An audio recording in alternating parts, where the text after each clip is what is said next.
Why you attract toxic people and how to break the pattern. Stoicism. There comes a moment when you look at the people who keep entering your life and you notice a pattern you can no longer ignore. The faces change, the names change, the stories change, but the emotional script remains the same. You tell yourself you're just unlucky or too kind or too patient, yet none of those explanations settle the unease inside you. A part of you already knows the truth. You are not attracting toxic people by accident. You are attracting them because there is something inside you that has not yet learned to stop opening the same door. This realization stings because it confronts your sense of self. It forces you to question not only the people you've met, but the invisible expectations you carry within you. Stoic philosophers understood this tension. They taught that we do not suffer because of what others bring into our lives, but because of what we allow to remain unexamined in ourselves. The mind gravitates toward what feels familiar, even when familiarity is harmful.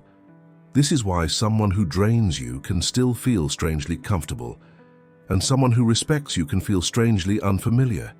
You are not choosing toxicity consciously. You are responding to emotional patterns you have never stopped to challenge. The truth is sharper than the excuses you've been repeating. Toxic people do not appear because they are powerful. They appear because they recognize the openings you don't see. They sense unresolved wounds, shaky boundaries, the desire to prove your worth, the silence you offer instead of confrontation. They smell the emotional gaps you've learned to hide, gaps that betray more about your inner world than any words you speak. This is not about blame. It is about clarity. Because once you understand why the pattern exists, you finally gain the power to break it.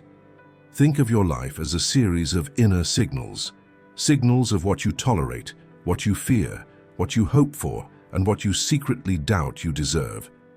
These signals operate below awareness, but they shape every connection you form. When someone toxic approaches, they are not responding to who you truly are.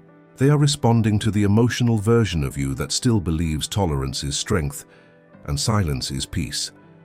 Stoicism teaches that clarity must replace illusion before transformation can begin. You cannot end a cycle you refuse to see. What you are about to discover is not a list of red flags or a simple psychological explanation. It is a deep look into the architecture of your inner world. You will understand why certain personalities attach themselves to you effortlessly. You will see why boundaries that seem obvious to others feel unnatural to you. And you will uncover the exact point in your identity where the pattern maintains its hold. Once this becomes visible, the dynamic shifts.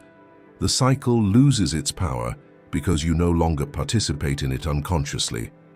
This is the beginning of your turning point.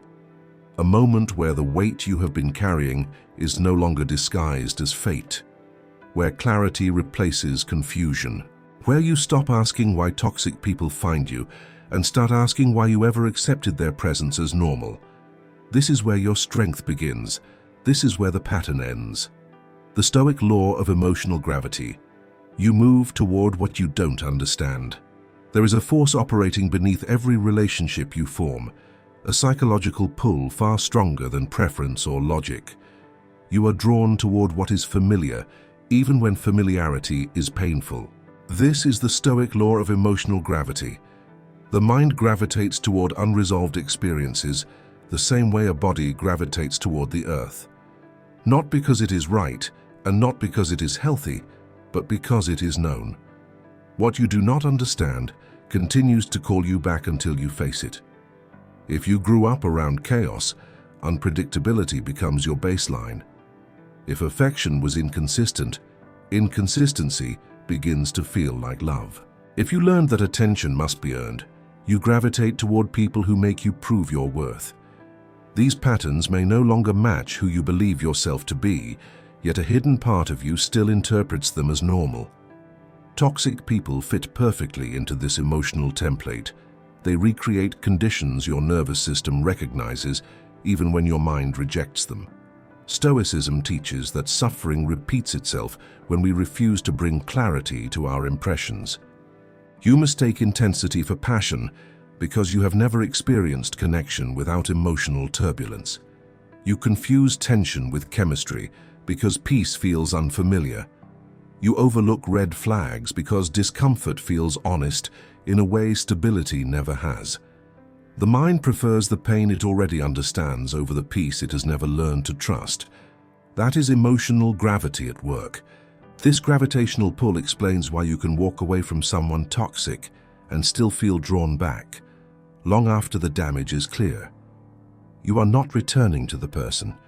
You are returning to the emotional experience your mind associates with connection.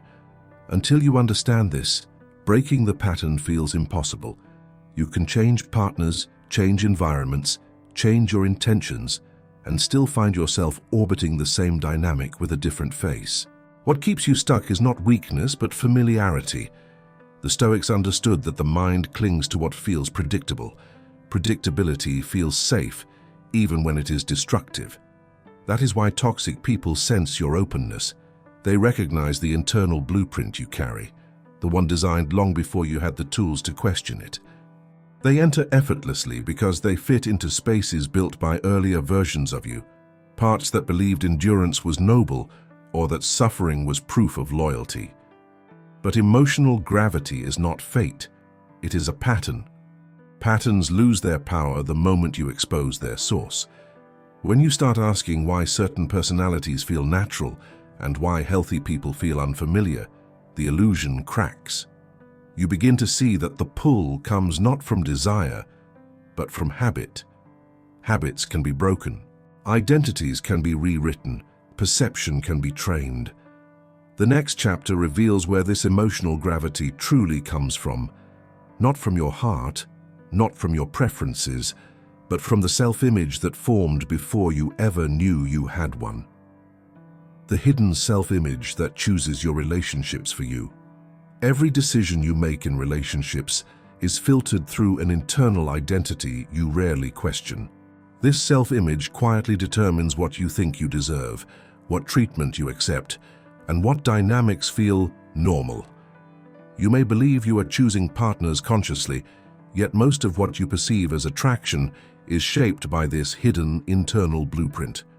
Until you confront it, your relationships are chosen not by your present self, but by an outdated version of you that no longer matches your growth. This self-image was formed in the earliest environments that shaped your sense of worth. It reflects the roles you were given, the expectations placed on you, and the emotional climate you adapted to. If you learn to be the problem solver, you attract people who expect you to fix them. If you learn to earn affection through effort, you gravitate toward people who require constant reassurance. If you learn to minimize your needs to maintain harmony, you draw in people who take without giving. The identity you constructed to survive old conditions becomes the same identity that repeats them in adulthood. Stoicism teaches that the mind must be disciplined, not only in thought but in perception. You see people not as they are, but as your identity allows you to. If your self-image says you are replaceable, you tolerate behavior that confirms it. If it says your needs are secondary, you accept relationships where they are ignored. If it says stability is undeserved, you find reasons to distrust or push away those who offer it. Toxic people thrive where self-image is fragile. They sense uncertainty in your worth. They sense hesitations in your boundaries. They sense the parts of you that still seek validation from the outside rather than strength from within. The most dangerous part of an outdated self-image is how convincing it feels. It speaks in familiar language, using memories as evidence, past wounds as logic, and fear as justification. It convinces you that choosing better people is unrealistic. It tells you that asking for respect is too demanding. It insists that chaos is passion and peace is dullness. This internal voice is not truth. It is a memory pretending to be identity. Until you recognize this, it will continue choosing people for you. You may think you are drawn to someone because of their intensity, their confidence, or their charm, but often you are drawn to them because they reflect back the emotional narrative your identity already believes. Toxic people mirror the parts of you you have not yet healed. They do not just take advantage of your wounds, they stabilize themselves inside them. The mind accepts this because it matches the internal story it already knows. But the moment you question your story, the pattern begins to weaken. When you update your self-image, your standards shift. What once felt magnetic begins to feel draining. What once felt exciting begins to feel manipulative. What once felt like connection begins to feel like self-betrayal. You stop trying to earn affection. You stop negotiating your worth. You stop apologizing for your boundaries. And toxic people lose their power because they are no longer compatible with the person you are becoming. The next chapter reveals why this transformation is so difficult and why, even after growth, you still find yourself pulled toward people who reflect the past rather than the future. Identity drag. When your old self won't let your new self choose better people, you can grow mentally, emotionally, and spiritually, yet still find yourself pulled toward the very people you promised never to let near you again. This conflict does not mean you failed. It means you are living with identity drag, the psychological delay between the person you have become and the person your nervous system still believes you are.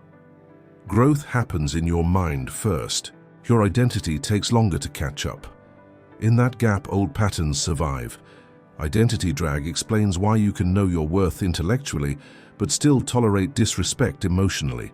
It explains why you can articulate boundaries, yet hesitate when it is time to enforce them. It explains why someone healthy can interest you logically, but feel distant or unexciting, while someone chaotic can feel instantly familiar. Your mind upgrades faster than your instinctive responses. The result is an internal split, one part moving forward, another part trailing behind. Stoicism teaches that the greatest battle is the one fought within. You live between two selves, the self shaped by past environments and the self shaped by new understanding. The old self operates from fear, craving predictability even if it is harmful. The new self operates from clarity, seeking peace even if it feels unfamiliar. Toxic people succeed when your old identity leads the interaction.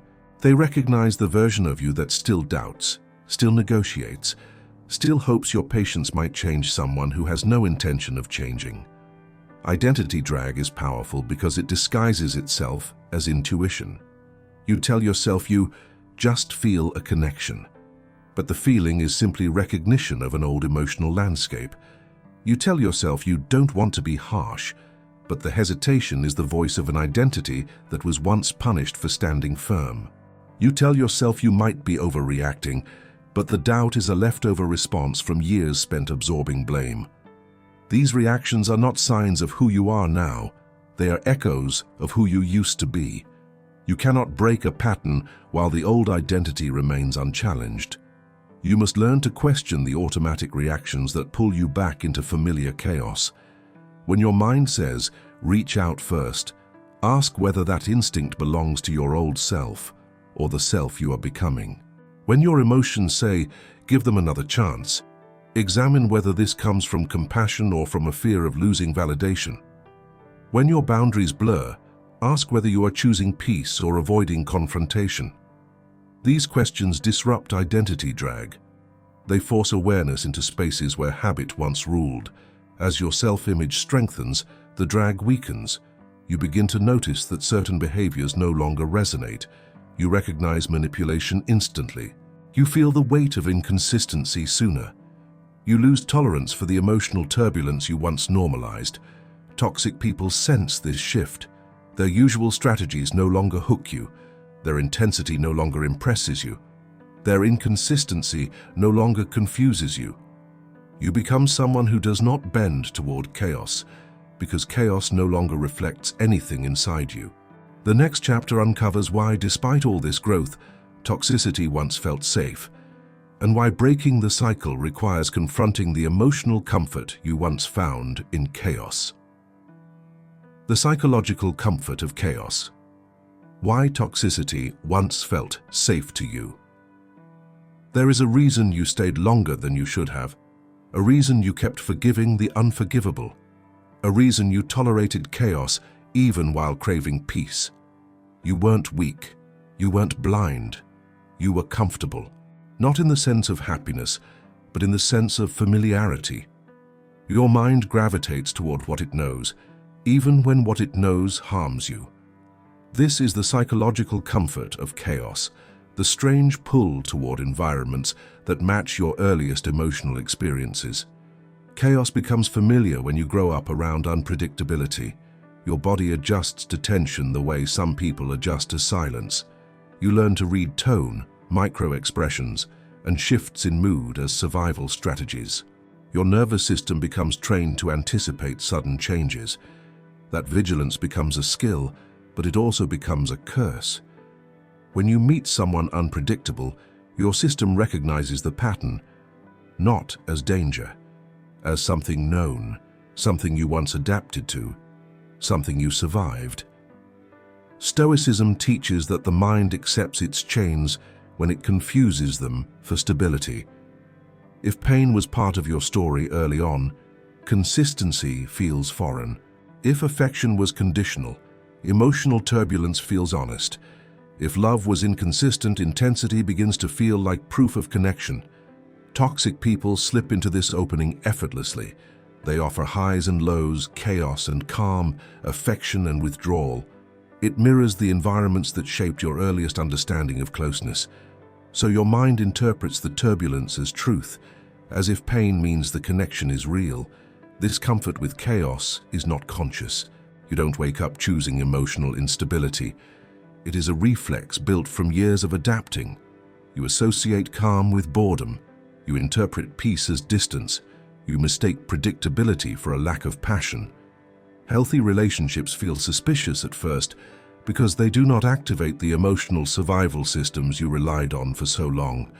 You don't feel the familiar rush of fixing, proving, or rescuing, and without that rush, you feel unanchored, as if something essential is missing. Toxic people understand this dynamic instinctively.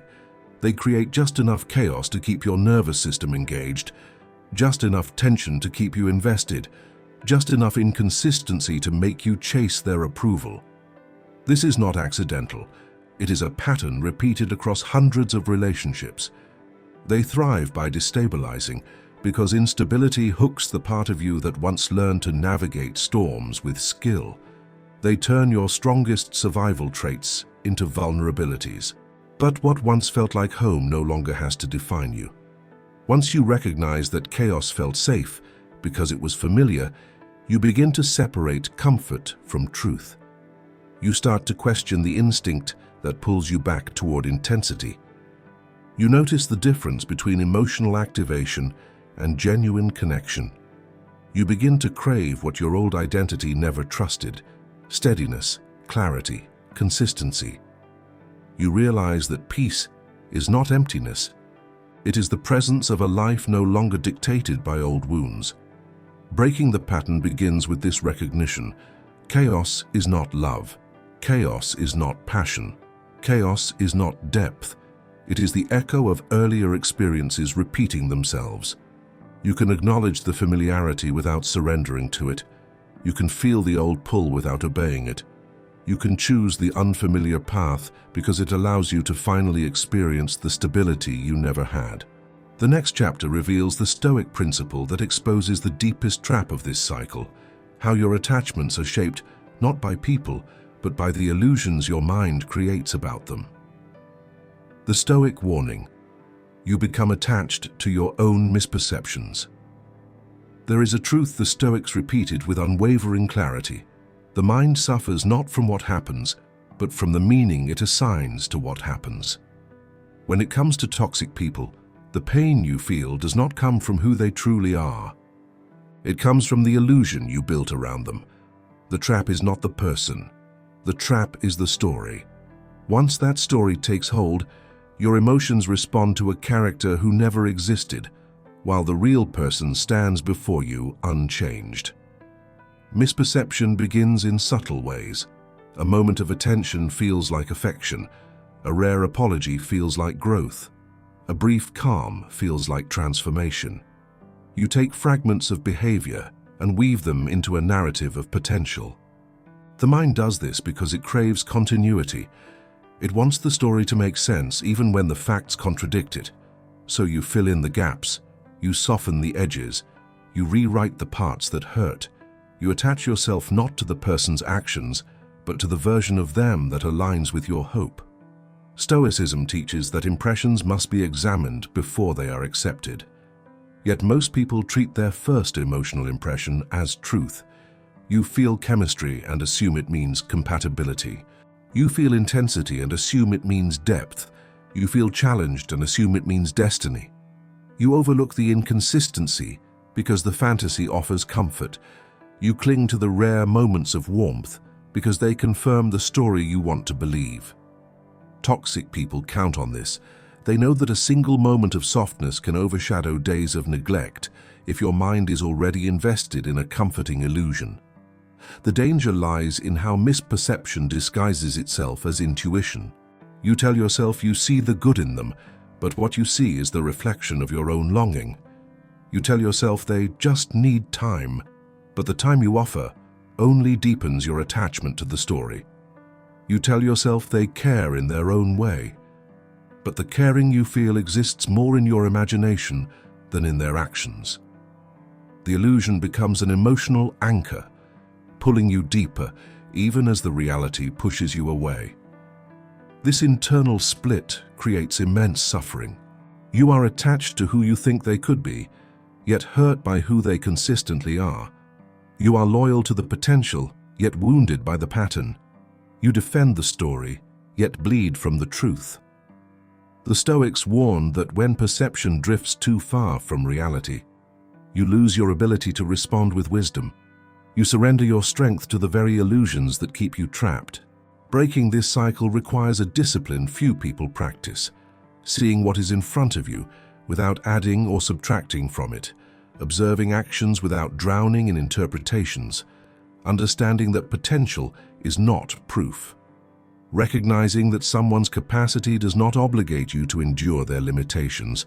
When you separate the person from the story, something changes immediately. The illusion loses its power, the fantasy loses its shine, the pattern loses its promise. You begin to see clearly, and clarity dissolves attachment more effectively than any emotional effort ever could. The next chapter reveals the deeper mechanism behind these illusions, the unspoken emotional roles you have been fulfilling, often without realizing how powerfully they shape the people you attract and the relationships you maintain. The unseen emotional contract, the role you didn't know you accepted. Every toxic connection begins long before the first argument, the first disappointment, or the first moment things felt wrong. It begins with an emotional role you learned to play so early in life that you stopped noticing it was a role at all. This role becomes an unspoken contract, silently shaping your behavior, your expectations, and the kind of people you allow into your inner world. You don't choose the contract consciously. It chooses you through repetition, through survival, through the patterns that once kept you safe. You might be the rescuer, the one who steps in to fix what others break in themselves. You might be the forgiver, the one who absorbs pain because you mistake endurance for strength. You might be the stabilizer, the one who smooths conflict because chaos once felt too dangerous. Or you might be the healer, the one who takes responsibility for wounds that were never yours to mend. These roles feel natural because they echo the emotional positions you learn to hold in your earliest relationships. Toxic people recognize them instinctively. They know which role benefits them, and they know how to keep you inside it. Stoicism teaches that freedom begins the moment you understand your own part in your suffering. Not blame, not guilt, awareness. The role you accepted was a survival mechanism. It kept you connected in environments where connection was inconsistent. It earned you moments of peace when peace was rare. But in adulthood, the same role becomes a liability. It teaches you to overextend, overforgive, and overexplain. It makes you work for harmony while others simply receive it. It binds you to people who benefit from your effort rather than match it.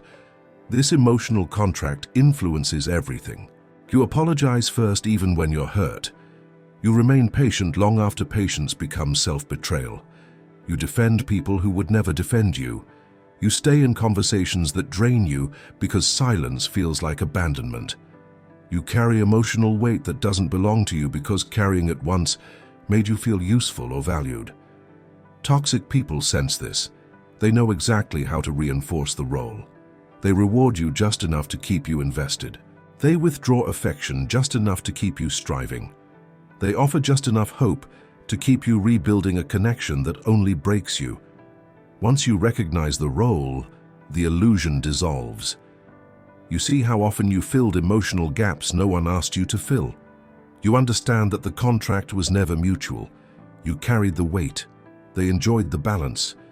You realize that the version of you that accepted this role was acting from fear, not from value. Rising above it is not a rejection of your nature. It is a reclamation of your identity. The qualities that made you vulnerable to toxic people, compassion, empathy, patience, are strengths when expressed with boundaries. Without boundaries, they become tools for your own undoing.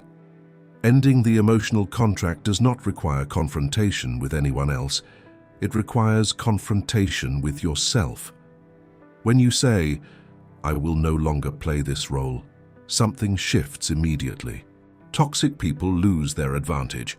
They cannot manipulate someone who refuses to negotiate their worth. They cannot drain someone who no longer sees their pain as responsibility. They cannot control someone who has stepped outside the script. The next chapter reveals the turning point. The moment you realize you never attracted toxicity, you responded to it. And once you stop responding, the pattern begins to break more quickly than you ever believed possible. Toxic people don't choose you. They choose how you respond.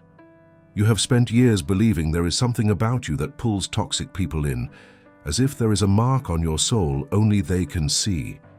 The truth is far more empowering. You do not attract toxicity because of who you are. You attract it because of what you respond to. Toxic people search for specific reactions, specific openings, specific emotional cues that give them control. They do not attach to your identity. They attach to your responses. And those responses were shaped long before these people ever entered your life. A toxic person tests you immediately. They push a boundary to see if you hold it. They withdraw affection to see if you chase it. They dismiss your feelings to see if you explain them. They create tension to see if you fix it. Each test is a small question. Will you play the role they need? When you respond with silence or patience or over-explanation, they receive their answer. It is not your kindness that hooks them. It is your willingness to absorb what should never be yours to bear.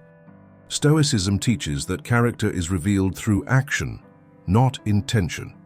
Toxic people reveal themselves quickly.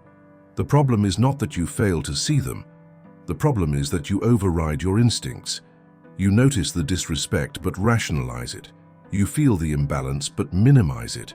You sense the manipulation but doubt yourself. You respond from the emotional blueprint you've carried for years, and in doing so you signal that their behavior can continue. This is not a flaw. It is a pattern. Patterns can be unlearned. The real power lies in understanding how your responses shape the dynamic. When someone pulls away and you move closer, they learn they can control you with distance. When someone disrespects you and you explain your feelings instead of holding your boundary, they learn they can control you with confusion. When someone interrupts your peace and you soothe them, they learn they can control you with chaos. Toxic people rely on predictable reactions. Break the reaction and you break their access. You are not responsible for their behavior, but you are responsible for noticing what your reactions reinforce. The moment you stop responding in the ways they expect, the dynamic collapses. Toxic people lose interest when they can no longer extract validation, emotional labor, or compliance.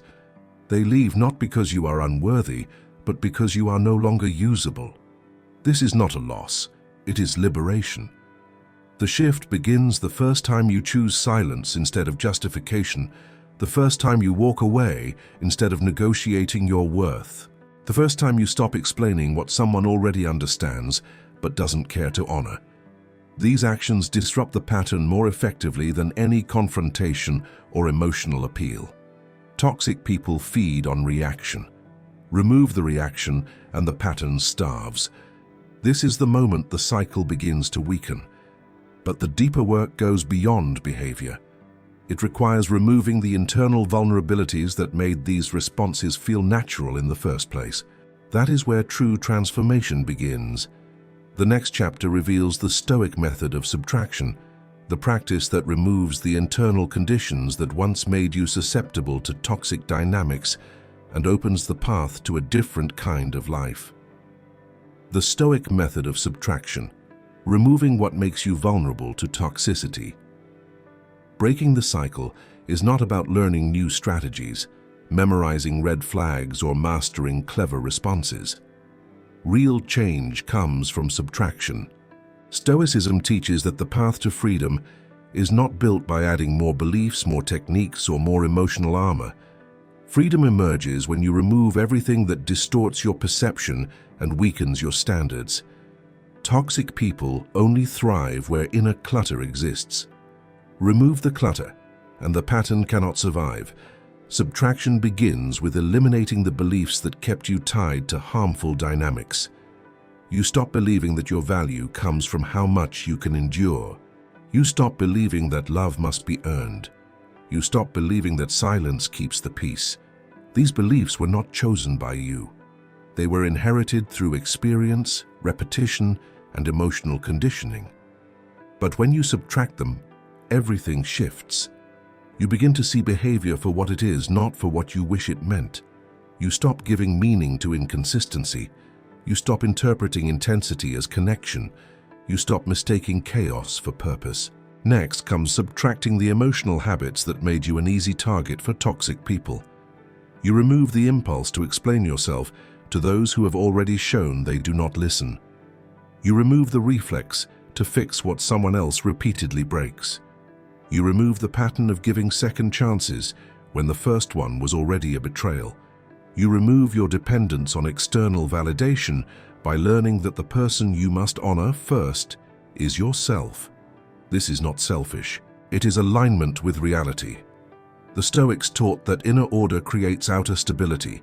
Without inner order, you keep returning to relationships that destabilize you. You also subtract the tolerance that once felt natural. Tolerance for double standards, tolerance for emotional inconsistency, tolerance for disrespect framed as honesty. When you subtract tolerance for what harms you, your entire emotional landscape sharpens. You recognize manipulation before it entangles you. You feel discomfort sooner. You withdraw your energy earlier. Toxic people sense this clarity. They cannot confuse someone who sees clearly. They cannot dominate someone who no longer fears walking away. They cannot control someone who has removed every internal hook they once used to pull you back. The final layer of subtraction is removing the fantasy. The fantasy that someone's potential is more real than their patterns. The fantasy that love can fix what accountability should address. The fantasy that your patience is noble instead of draining. Once these illusions dissolve, you no longer relate to people based on who they could be. You relate based on who they consistently are. That shift alone removes 90% of toxic dynamics from your life. Subtraction is not about emptiness. It is about clearing space for the person you were always meant to become. When you stop carrying outdated beliefs, inherited roles, and emotional burdens, you become lighter, clearer, and stronger. Toxic people can no longer anchor themselves in your life because there is nothing left inside you that responds to their chaos. Their storm no longer finds a home in you. This opens the path to the deepest transformation because once the old patterns are removed, you are no longer fighting to break the cycle. You are building a self who is incompatible with the cycle altogether. The next chapter reveals the final turning point, the identity shift that makes toxicity impossible to attract and impossible to tolerate. The identity upgrade. Becoming someone for whom toxicity no longer feels like home. There comes a moment in your evolution when the cycle doesn't just weaken, it dissolves. Not because you fought harder, not because you confronted the right people, but because you became someone new. Someone for whom toxicity is no longer familiar, appealing, or tolerable. This is the identity upgrade, the point where your inner architecture changes so deeply that the old emotional environments no longer make sense. You stop attracting toxic people not by force, but by incompatibility. You become unreachable to the version of them that once felt magnetic. An identity upgrade begins with recognizing that peace is not a luxury, but a standard. You learn to value calm over intensity, clarity over chemistry, consistency over chaos. This shift is internal and subtle at first. You start noticing that conversations filled with manipulation drain you. You feel resistance where you once felt curiosity. You sense instability where you once felt excitement. Your nervous system calms, your mind sharpens. Your boundaries feel natural instead of forced. You no longer interpret unpredictability as passion. You interpret it as immaturity. Toxic people feel exposed around someone with this level of awareness. Stoicism teaches that true strength comes from aligning your actions with your nature. As your identity evolves, your nature reveals itself more honestly. You stop performing the roles you once believed you owed others. You stop negotiating your worth. You stop apologizing for standards that protect your peace. You begin choosing relationships that nourish rather than deplete. You gravitate toward people who value reciprocity, accountability, and emotional steadiness, not because you consciously seek them, but because your identity no longer resonates with anything less. The most powerful part of this transformation is how quietly it happens. There is no dramatic declaration, no final confrontation, no emotional explosion. You simply become someone who sees clearly, someone who walks away without hesitation, someone who does not chase closure from people who always benefited from your confusion, someone who no longer feels responsible for fixing others. The identity you are stepping into does not tolerate environments that conflict with your inner truth. Toxic people feel this shift instantly. They withdraw because their usual strategies fail. Their intensity no longer impresses you. Their inconsistency no longer hooks you. Their chaos no longer feels like home. As your identity stabilizes, your relational world transforms. Healthy people feel more natural. Steady people feel more interesting. Respectful people feel more alive. Your emotional compass resets itself. You no longer evaluate relationships based on potential but on patterns. You don't ask whether someone can change. You ask whether they choose to. You don't wonder if you're asking for too much. You wonder why you ever accepted so little. The person you are becoming is not merely avoiding toxicity. They are building a life where toxicity cannot survive. This identity upgrade is the true end of the pattern. You have not just escaped the cycle, you have risen above it. You have aligned with your worth rather than your wounds. You have reclaimed authority over your emotional world. You are no longer a match for chaos because chaos has nothing left in you to anchor itself to. You have become your own evidence of transformation. This leads us into the closing chapter, where every truth you have uncovered is brought together to create a final moment of clarity, strength, and inner mastery. The Stoic conclusion. The pattern breaks the moment you stop negotiating your worth. The real turning point is not dramatic. It is not loud.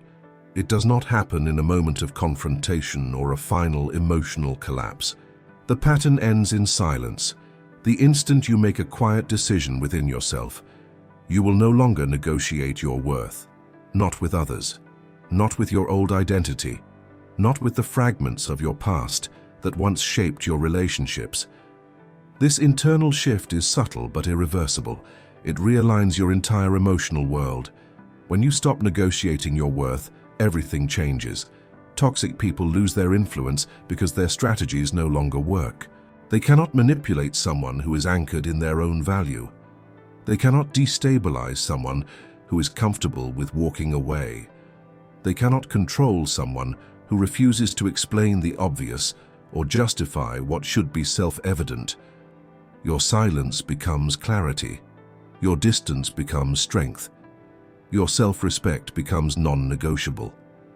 Stoicism teaches that freedom is found not by rearranging the external world, but by reshaping the inner one. The cycle breaks the moment your identity stops seeking validation and starts demanding alignment. You no longer stay where respect is conditional. You no longer shrink yourself to maintain peace. You no longer accept inconsistency as affection. Your standards rise, not from anger but from clarity. You no longer fear being alone because you finally understand that solitude is safer than any relationship that costs you your self-respect. You begin to move differently. You listen more to actions than to promises. You trust your instincts more than your fantasies. You value patterns more than potential. When someone disrespects you, you recognize it immediately instead of analyzing it endlessly. When someone introduces chaos, you remove yourself instead of stabilizing them. When someone shows who they are, you believe them the first time. This is not coldness, it is wisdom. It is the Stoic discipline of aligning perception with reality. The pattern ends because you stop feeding it. You stop giving toxic people the responses they depend on. You stop reopening doors you once left unlocked.